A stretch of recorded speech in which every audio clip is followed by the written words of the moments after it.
શ્રી ગણેશાય નમઃ. નમસ્કાર મિત્રો, સ્વાગત છે તમારું અમારી ગુજરાતી ચેનલમાં. આજે આપણે અધિક જ્યેષ્ઠ માસની એકાદશી એટલે કે પરમા એકાદશીની વાત જાણવાના છીએ, જેની તિથિનો પ્રારંભ 10 જૂન 2026ના રાત્રે 12:57 થાય છે અને 11 જૂન 2026ના રોજ રાત્રે 10:30 કલાકે તેની સમાપ્તિ થાય છે. તેથી 11 જૂન 2026ના રોજ પરમા એકાદશીનું વ્રત કરવામાં આવશે. આ દિવસે વ્રત રાખીને ભગવાન વિષ્ણુની વિધિ વિધાનથી પૂજા અર્ચના કરવામાં આવે છે. પૂજા દરમિયાન પરમા એકાદશીની વ્રત કથાનું અવશ્ય વાંચન કરવું જોઈએ. એવું પણ માનવામાં આવે છે કે આ વ્રત અને પૂજા જો વિધિવત રીતે થાય તો ભક્તને 100 યજ્ઞ કરવા બરાબર ફળની પ્રાપ્તિ થાય છે. તો આવો સાથે મળીને સાંભળીએ પરમા એકાદશીની વ્રત કથા. કાંપિલ્ય નગરમાં સુમેકા નામનો એક અત્યંત ધર્માત્મા બ્રાહ્મણ રહેતો હતો. એની પત્ની પણ અત્યંત પતિવ્રતા અને પવિત્ર સ્ત્રી હતી. જોકે કોઈ પૂર્વજન્મના પાપના કારણે તે અત્યંત દરિદ્રતાથી જીવન વિતાવી રહ્યા હતા. પરિસ્થિતિ એટલી વિકટ હતી કે બ્રાહ્મણને ભિક્ષા માંગવા છતાં પણ ભિક્ષા મળતી નહોતી. તેમ છતાં બ્રાહ્મણની પત્ની પૂરતા વસ્ત્ર ન હોવા છતાં સતત પોતાની પતિની સેવા કરતી, પોતે ભૂખી રહીને અતિથિને પણ ભોજન કરાવતી. ક્યારેય પોતાના પતિ પાસે કોઈ વસ્તુની માગ નહોતી કરતી. બંને પતિ પત્ની અત્યંત દરિદ્રતાથી જીવન વિચાવી રહ્યા હતા. એક દિવસ બ્રાહ્મણે લાચારી વ્યક્ત કરતા પોતાની પત્નીને કહ્યું કે હે પ્રિય, જ્યારે પણ હું ધનવાન લોકો પાસે આર્થિક મદદ કે ધનની યાચના કરું છું ત્યારે તેઓ મને ઇનકાર કરી દે છે. ધન વગર ગ્રહસ્થી ન ચાલે. તેથી જો તારી સંમતિ હોય તો હું વિદેશ જઈને કંઈક કામ કરું, કારણ કે વિદ્વાનોને પણ કર્મની પ્રશંસા મળે છે. બ્રાહ્મણની પત્નીએ અત્યંત વિનમ્રતાપૂર્વક કહ્યું કે હે સ્વામી, હું આપની દાસી છું. પતિ સારું કે નરસું જે પણ કહે, પત્નીએ તેનું જ અનુસરણ કરવું જોઈએ. મનુષ્યને હંમેશા પોતાના પૂર્વજન્મના કર્મોનું જ ફળ મળે છે. જો નસીબમાં ન હોય તો સુમેરુ પર્વત પણ રહેવા છતાં મનુષ્યને સુવર્ણ એટલે કે સોનું પ્રાપ્ત થઈ શકતું નથી. પૂર્વજન્મમાં જો મનુષ્ય વિદ્યા અને ભૂમિનું દાન કરે છે, તેમને આગલા જન્મમાં વિદ્યા અને ભૂમિ પ્રાપ્ત થાય છે. ઈશ્વરે આપણા ભાગ્યમાં જે કંઈ પણ લખ્યું છે તેને ક્યારેય ટાળી શકાતું નથી. જો કોઈ મનુષ્ય પૂર્વજન્મમાં દાન નથી કરી શકતો તો ભગવાન તેને માત્ર અન્ન જ આપે છે. તેથી તમારે આ જ સ્થાને રહેવું જોઈએ, કારણ કે હું તમારાથી અલગ થવાનું દુઃખ સહન કરી શકીશ નહીં.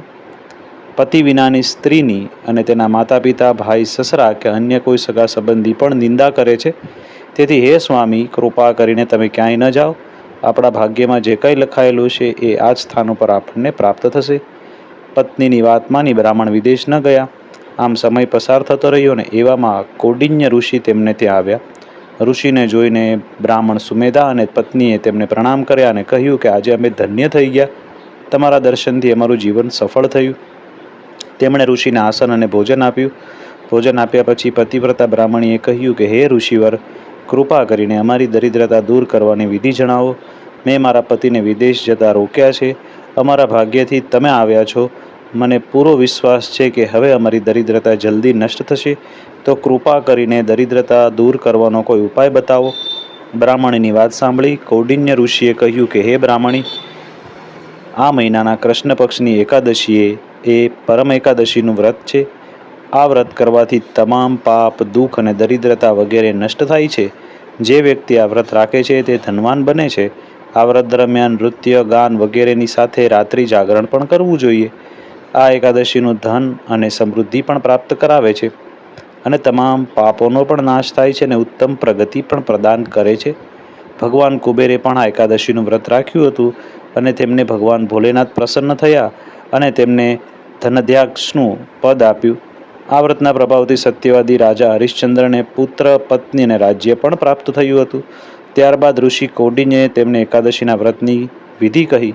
ઋષિએ કહ્યું કે હે બ્રાહ્મણી, પંચરાત્રિ વ્રત આના કરતાં પણ શ્રેષ્ઠ છે.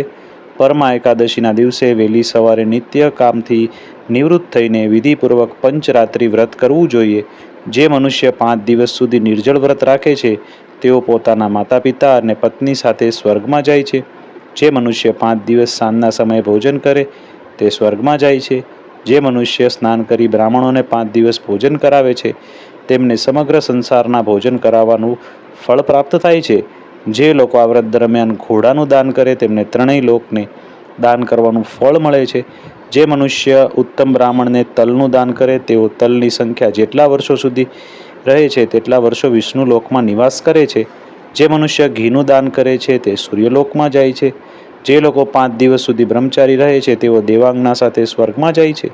હે બ્રાહ્મણી, તમે તમારા પતિ સાથે આ જ વ્રત રાખો, જેનાથી ચોક્કસ તમને સિદ્ધિ અને સ્વર્ગની પ્રાપ્તિ થશે.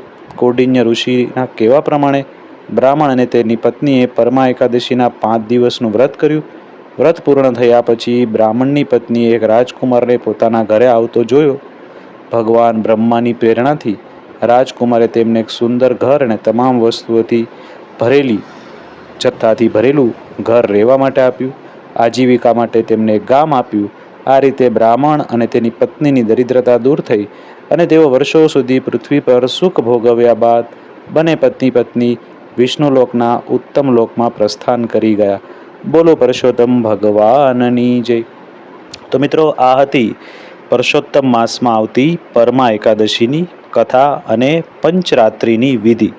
આપને આ વિડીયો કેવો લાગ્યો એ જરૂરથી કોમેન્ટમાં લખીને અમને કહેજો. વિડીયો ગમ્યો હોય તો તમારા સગા સંબંધીને પણ આ વિડીયોની લિંક અવશ્ય મોકલજો. ફરી મળીશું કોઈ નવા આવા જ ધાર્મિક વિડીયો સાથે. ત્યાં સુધી અમને રજા આપશો. આપ સૌને પુરુષોત્તમ માસની હાર્દિક શુભકામના સાથે અમારી ચેનલના જય શ્રી કૃષ્ણ. ઓમ નમો ભગવતે વાસુદેવાય.